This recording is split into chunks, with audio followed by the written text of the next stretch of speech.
करवा चौथ व्रत कथा। बहुत समय पहले की बात है। एक साहूकार के 7 बेटे और उनकी एक बहन करवा थी।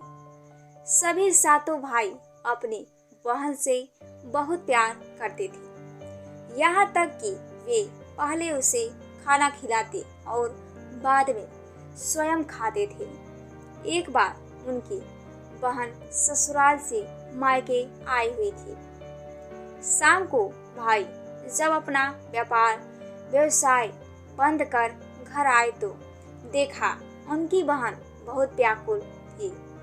सभी भाई खाना खाने बैठे और अपनी बहन से भी खाने का आग्रह करने लगे, लेकिन बहन ने बताया कि उसका आज करवा चौथ का निर्जल व्रत है और वह खाना सिर्फ चंद्रमा को देखकर उसे अर्घ्य देकर ही खा सकती है। क्योंकि चंद्रमा अभी तक नहीं निकला है, इसलिए वह भूख प्यास से व्याकुल हो उठी है। सबसे छोटे भाई को अपनी बहन की हालत देखी नहीं जाती और वह दूर पीपल के पेड़ पर एक दीपक जलाकर चलने की ओट में रख देता है। दूर से देखने पर वह ऐसा प्रतीत होता है कि जैसे चतुर्थी का चांद उदित हो रहा हो। इसके बाद भाई अपनी बहन को बताता है कि चांद निकल आया है, तुम उसे अर्घ्य देने के बाद भोजन कर सकती हो। बहन खुशी के मारे सीढ़ियों पर चढ़कर चांद को देखती है, उसे अर्घ्य देकर खाना खाने बैठ जाती है। वह पहला टुकड़ा मुंह में डालती है तो उसे छींक आ जाती है। दूसरा टुकड़ा डालती है तो उसमें बाल निकल आता है और जैसे ही तीसरा टुकड़ा मुंह में डालने की कोशिश करती है तो उसके पति की मृत्यु का समाचार उसे मिलता है। वह बौखला जाती है। उसकी भाभी उसे सच्चाई से अवगत कराती है कि उसके साथ ऐसा क्यों हुआ। करवा चौथ का व्रत गलत तरीके से टूटने के कारण देवता उससे नाराज हो गए हैं और उन्होंने ऐसा किया है। सच्चाई जानने के बाद करवा निश्चय करती है कि वह अपने पति का अंतिम संस्कार नहीं होने देगी और अपने सतीत्व से उन्हें पुनर्जीवन दिलाकर रहेगी। वह पूरे 1 साल तक अपने पति के शव के पास बैठी रहती है, उसकी देखभाल करती है। उसके ऊपर उगने वाली सुईनुमा घास को वह एकत्रित करती जाती है। 1 साल बाद फिर करवा चौथ का दिन आता है।